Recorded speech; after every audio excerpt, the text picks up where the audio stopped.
merci en fait gis nga baax fii yëpp li nga wax fii yëpp c'était un plaisir de te suivre parce que lii ñuy wax ñun xaadiri xaal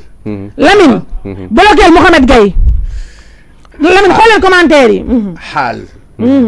dëgg la moom nga doxee quoi xaw ma ndax xam nga luy xaal ma xam la bu baax xaal nga doxee ci biir li nga xam ni dañ ko débat ci angle yëpp ba analyse bi dafa complet dëgg la mais finalité bi mooy fi ñuy tombe yëpp benn la lii mënul woon ñàkk mooy ñii ak nii yàlla créé phénomène bi ba mu ñëw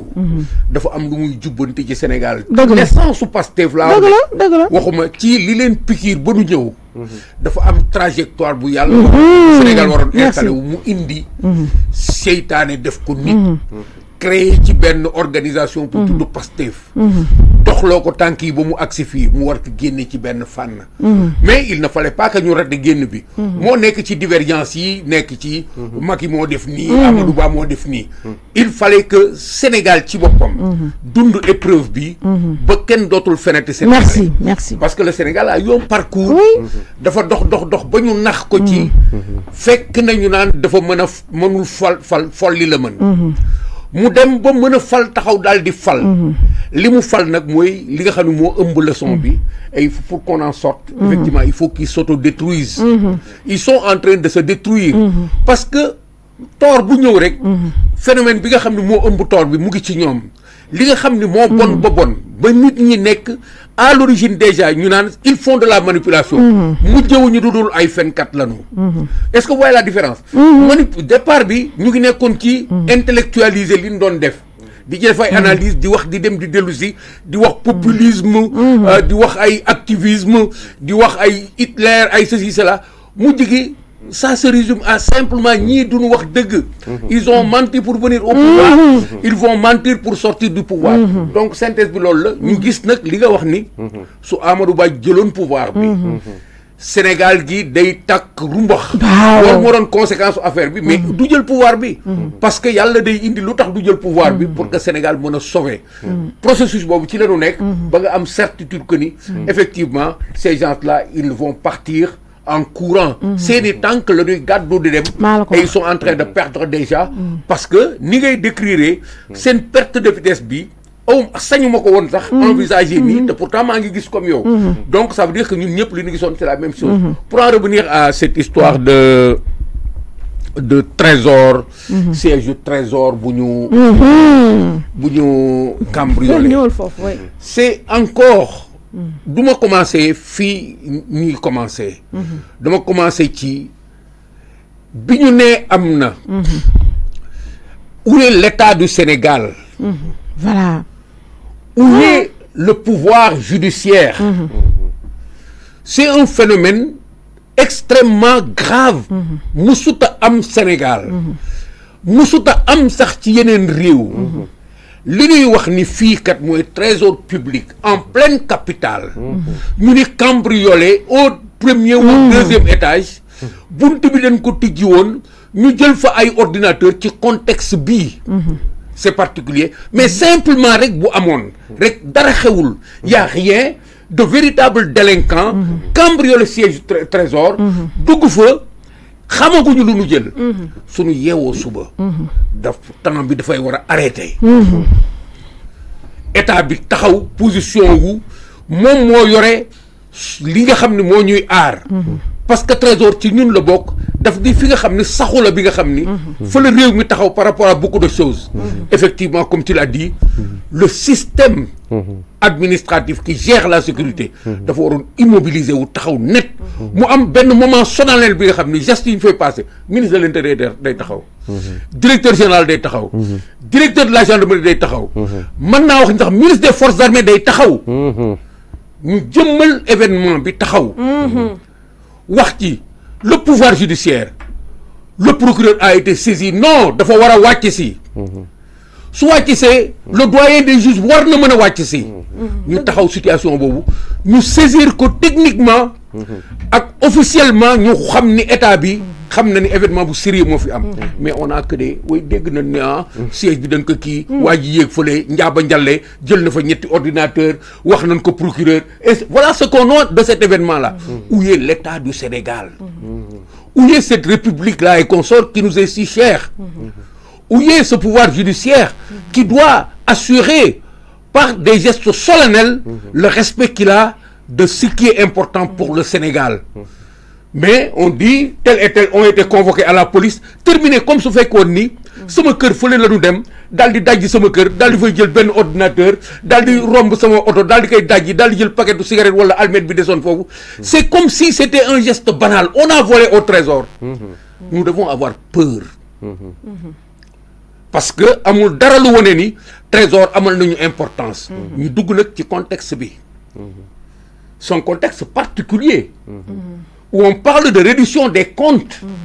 le trésor ak réew moo ko jël quand on parle de réduction des comptes on parle de sunu xaalis Sénégal la di wax le trésor est au centre d'opération de ce type là parce que moom mooy gérer et l'argent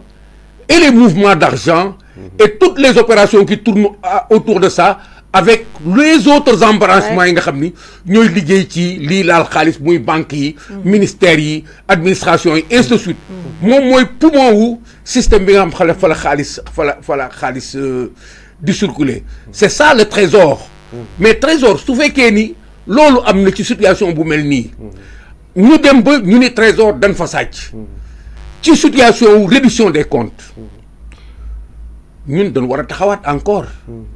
parce que ku nekk ci Sénégal xam na fi nu toll dan ni réduction des comptes jóge ci le pays est en ruine lu tax le pays est en ruine ñi fi nekkoon ñoo sàcc suñu xaalis ñi fi nekkoon ñoo pasare xaalisu réew mi ban xaalis la ñuy dof yi sax soo leen ne trésor ñu ne xaalis symbolique boobu rek war na suñu boolee réduction des comptes ak trésor ñu daal di taxawaat bu baax a baax daal di contextualiser bu clair c'est un événement important pourquoi parce que mënuñu ko banaliser pourquoi parce que la réduction des comptes est en marche on a parlé du rapport de la Cour des comptes nga xam ne ay opération lay saisir vérifier après la gestion la Cour des comptes day vérifier bu gestion bi tëddee ba jeex ci lay ñëw nag léegi toppaat ko le trésor ne peut pas être exclu de cela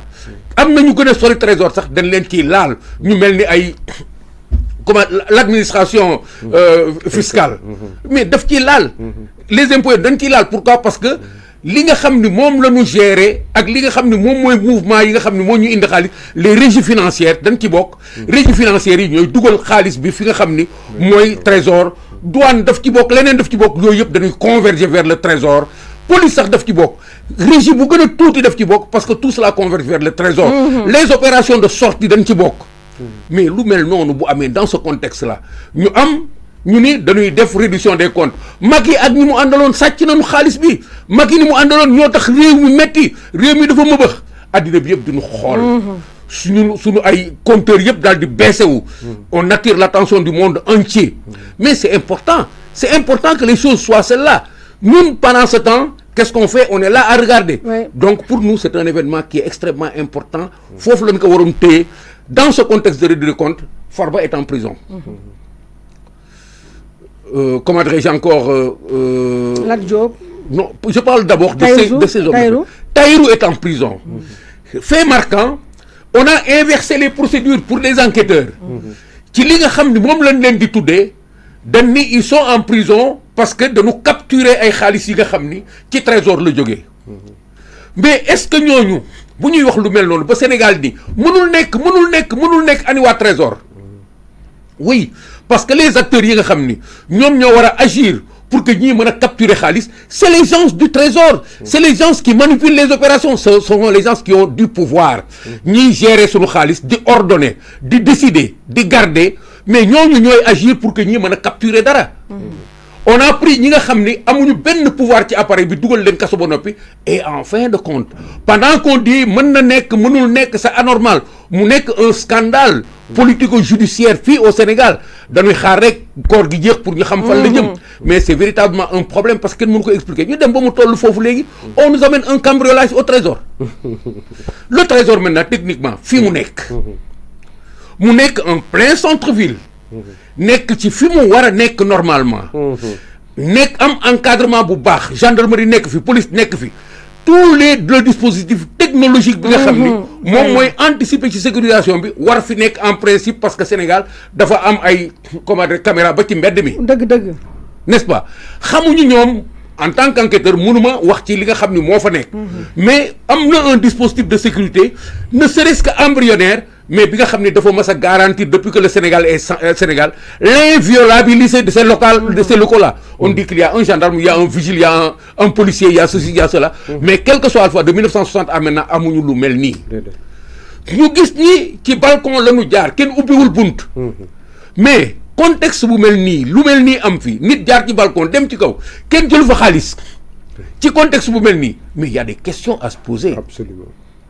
Il y a des questions à se poser. Est-ce que ces gens-là ne continuent-ils pas à croire que ni nous devons manipuler Sénégal ba jël pouvoir bi ci loolu la ñuy doxee toujours logique boobu la ñuy doxee toujours lépp li nga xam ne ñëw na seen xel rek dafa bokk ci pom yi parce que lii dafa di li nga xam ni dafa ñaaw ñu envisager que ni mën na dem ni simplement te état bi taxawuñu expliquer nous ils ne nous respectent pas, ils nous doivent des explications. Absolument. Parce que Trésor ñoo ko moom. S'ils ne nous donnent pas d'explications claires par rapport à ça, c'est que à la limite ils ne nous considèrent pas comme étant les propriétaires de tout cela. ñoom lu leen neex ñu def. S'ils ne nous en donnent pas, ça veut dire que ça ne concerne que. Ça veut dire que ils nous libèrent quand même à nous dire mais qu'est-ce qui s'est passé? C'est suspect. C'est suspect soo ko comparé ak li fi xew yëpp. C'est suspect quand on dit que c'est des chiffres, c'est des documents qu'on a eu à manipuler. C'est suspect, ils doivent nous libérer. Dañu war a libérer carrément taxaw wax ak ñun, ils nous doivent des explications par rapport à ça. S'ils n'expliquent pas ce qui s'est passé au Trésor, s'ils ne nous disent pas du point de vue de l'enquête, quelles sont les articulations qui permettent de dire les pistes yu ñu orienté fii la jëm foo la jëm, le mobile de celui qui a volé, compte tenu de ce qu'on a eu comme élément sur place, lii la war doon parce qu'on a dit qu'il y a des ordinateurs qui ont disparu. Quelles sont les données particulières qui ont disparu? On a dit des données qui sont en rapport avec tel, en lien avec tel, c'est évasif et information boobu waroon nañu déjà def conférence de presse au niveau du parquet, au niveau de la police, au moins au niveau central ci fi ñu saisir enquête bi. Ce qu'il y a, c'est que ce pays-là est en train de partir dans le désordre, en lambeaux. Et c'est ça qu'on peut dire par rapport à cette histoire de Trésor, en attendant qu'ils nous viennent en clair. Du problème aux pistes yi, les pistes sont claires. Des gens se sont infiltrés là-bas, yéeg grimpé ñaari nit ñoo fa nekkoon ñu jël li ñu bëgg jël dem seen yoon. Dans le fond, ils ne sont pas allés n'importe où, ils sont allés au Trésor. Ils n'ont pas pris n'importe quoi, ils ont pris des ordinateurs. Ci contexte bi nga xam ne nous avons besoin de savoir chaque information lu muy jëriñ, il faut que nous soyons assurés que ni lii dafa nekk en rapport ak lii wala nekkul en rapport ak lii. Sinon, on se joue de nous. On a pris des gens, on les a mis en prison pour des opérations qui tournent autour du Trésor. On nous amène une situation comme celle-là, dans un contexte comme celui-là. Si on ne nous renseigne pas correctement, ce n'est même pas une histoire de police, ce n'est pas une histoire de gendarmerie. C'est que c'est encore des considérations très politiciennes qui risquent encore de venir nous expliquer ça. En attendant, ce sont eux qui nous libèrent à penser comme ça. Parce que si nous devons rek mu nekk vol bu ordinaire, dañuy wax bu yàgg mu nekk vol bu ordinaire. Mais dès l'instant où ça traîne comme ça, dans ce contexte-là, tout autorise à dire est-ce que nous ne sommes pas dans la même chose que ce qui a amené Farba et l'autre et les autres et les autres. Est-ce que nous ne sommes pas dans cette nébuleuse d'argent de chez nous, sunu xaalis yi nga xam ni, au-delà de l'affaire de Farba et de quelqu'un d'autre, au-delà de tout ça, lu ñu xamul sax ñun les citoyens innocents, lu ñu xamul sax, au-delà de ça, est-ce qu'il n'y a pas vraiment des monstruosités qui sont dans les chiffres du Trésor, dans la gestion de nos biens? Vous dites, on a trouvé ici de l'argent quand les gens sont venus.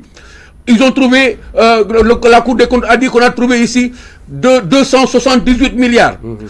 On a vu ici les gens utiliser de l'argent à gauche et à droite. Est-ce que loolu yëpp, avec les 300 et quelques milliards d'avril, avec tout ce qui entre ici comme argent, ay bor, ay ainsi de suite, avec l'absence de loi rectificative pour intégrer tout cela dans notre comptabilité. Mais qu'est-ce qui s'est passé pour qu'on ait besoin de ça? Les gens n'ont pas volé de l'argent. Ils ont volé des ordinateurs et des documents, parce que des ordinateurs, c'est des documents. C'est de l'informatique d'État qu'ils ont volé. C'est extrêmement important, c'est extrêmement grave. L'État nous doit des explications. Man boobu analyse la ci merci commissaire. Analyse ba am solo nga def